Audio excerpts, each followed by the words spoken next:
मध्य प्रदेश के जंगल में बहुत से पक्षी रहते थे। उनमें कौवे, कबूतर, तोते, मैना, कोयल और बुलबुल इत्यादि पक्षियों का समावेश था। उन सभी पक्षियों में कौवों की संख्या सबसे ज्यादा थी। सारे पक्षी मिलजुल कर रहते थे।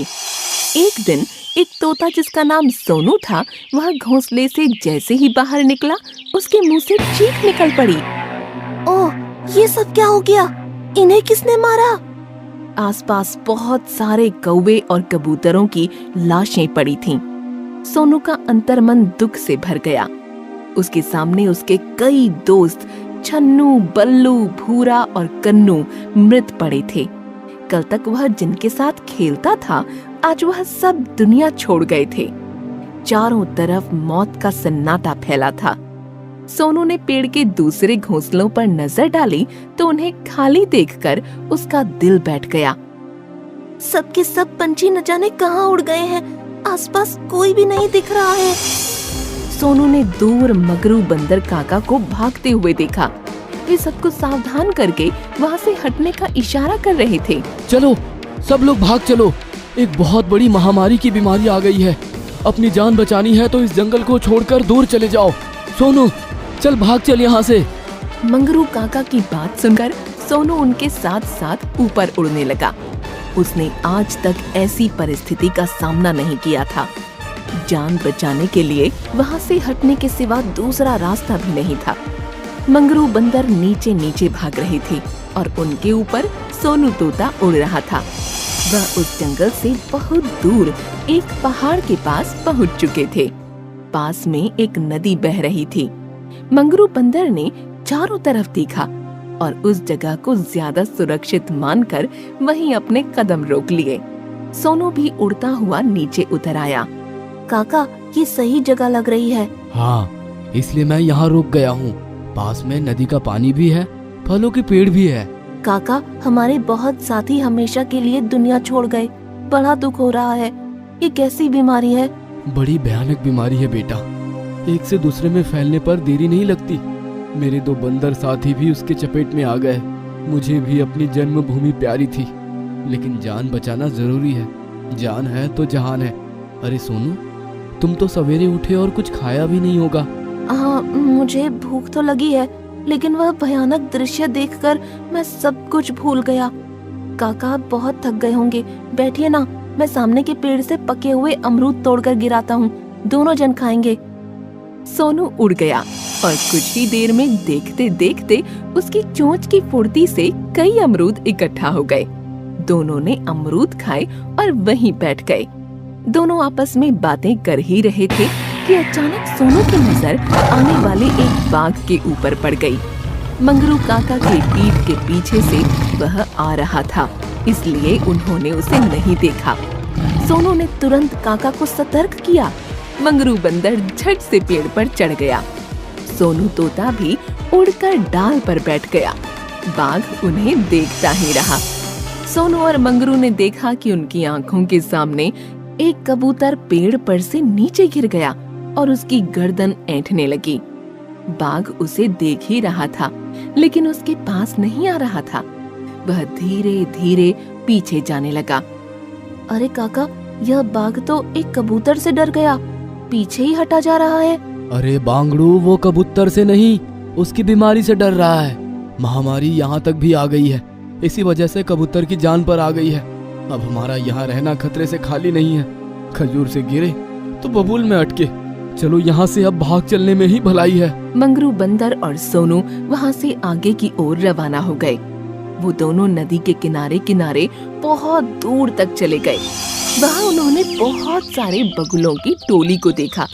उन्हें देखकर उनके मन में आशा जाग गई।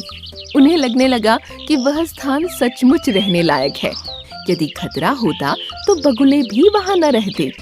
वह दोनों वहाँ पर रहने लगे और किसी भी आशंका से निश्चिंत हो गए। कुछ बगुलों ने सोनू से दोस्ती भी की। बगुले भयवश मंगरू बंदर के पास नहीं जाते थे। सोनू भैया, बंदर से हमें बहुत डर लगता है। एक बार एक बंदर ने मेरी गर्दन पकड़ ली थी। बड़ी मुश्किल से जान बचाई। मेरी जान न बचती, मेरे बगुला दोस्त ने ऐन वक्त पर बंदर को एक केला पेश कर दिया और बंदर ने मुझे छोड़ दिया। अरे हमारे मंगरू काका ऐसे नहीं है, वह किसी पक्षी को नहीं सताते बल्कि सबकी मदद करते हैं। बड़े नेक स्वभाव के हैं, इसीलिए तो मेरी उनकी बहुत पटती है। सोनू की बगुले के साथ बातचीत चल रही थी। इतने में दूर मंगरू बंदर जमीन पर गिर पड़ा। वह परेशान दिखाई देने लगा। उसकी तबीयत भी खराब हो गई थी। सोनू उड़कर उनके पास पहुंचने ही वाला था कि उन्होंने इशारे से उसे रोक दिया। सोनू, यहाँ से चले जाओ, मेरे पास मत आना।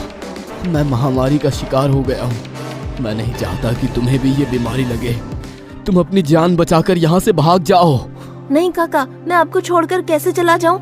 देखो सोनू, यहाँ दिल से नहीं दिमाग से सोचना है। मैं जानता हूँ तुम मुझे बहुत प्यार करते हो। जानबूझकर अपनी जान जोखिम में डालना मूर्खता होगी। यहाँ से जल्दी से निकल जाओ बेटे। सोनू की आंखों में आंसू भर आए। वह बगुले के पास पहुंच गया। मेरे काका को बचा लो। क्या ऐसा कोई इलाज है जो मेरे काका की जान बचा सकता है? इस दुनिया में उनके सिवा मेरा कोई भी नहीं है। मेरे साथ जल्दी चलो, अब समय बहुत कम है। बगुला सोनू को लेकर उड़ चला। उड़ते उड़ते वे दोनों एक पहाड़ के पास पहुंच गए। बगुला भाई, यहाँ भी तो महामारी फैली हुई है। हाँ मैं जानता हूँ, लेकिन दवा भी यहीं है, चलो मेरे साथ। पहाड़ पर एक जड़ी बूटी देखकर बगुला रुक गया। उसने उसे तोड़ना चाहा तो एक सर्प बीच में आ गया। सोनू ने उड़कर सर्प को चोंच मार दी। सर्प पीछे मुड़ गया। सोनू ऊपर उड़ गया। उसने फिर से सर्प को अपनी तरफ मोड़ने के लिए चोंच मार दी। इधर सोनू ने बड़ी चालाकी से सर्प को अपनी तरफ व्यस्त कर दिया और उधर बगुले ने जड़ी बूटी को अपने कब्जे में ले लिया। जैसे ही जड़ी बूटी बगुले और सोनू के हाथ में लगी, वे दोनों उड़कर अपने क्षेत्र में पहुंच गए। उन्होंने देखा मंगरू बंदर अचेत पड़ा था। काका, मैं दवाई लेकर आ गया हूँ, अब आपका अच्छे से इलाज हो जाएगा। आंखें खोलिए ना, दवा खिलाता हूँ। मंगरू बंदर के मुंह से कोई आवाज नहीं आ रही थी।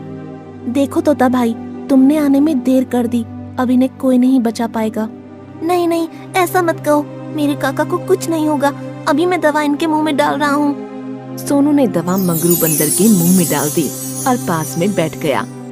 तोता भाई, इस दवा का सेवन आप भी कर लो, कोई खतरा नहीं होना चाहिए।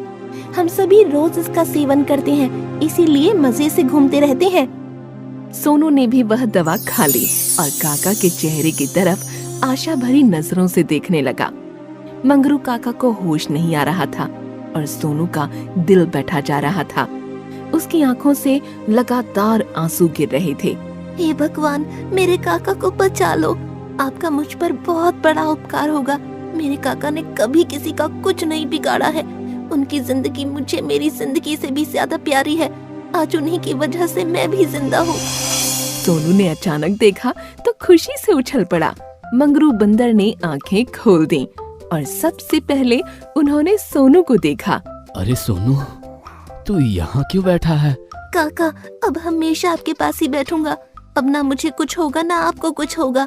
आपने भी दवाई खाई है और मैंने भी, इन सभी ने दवाई खाई है, इसीलिए तो महामारी की बीमारी हम सब ने भगाई है। मंगरू काका को सारी बात की जानकारी मिली और उनके चेहरे पर खुशी छा गई और उन्होंने सोनू को बड़े प्यार से अपने पास ले लिया।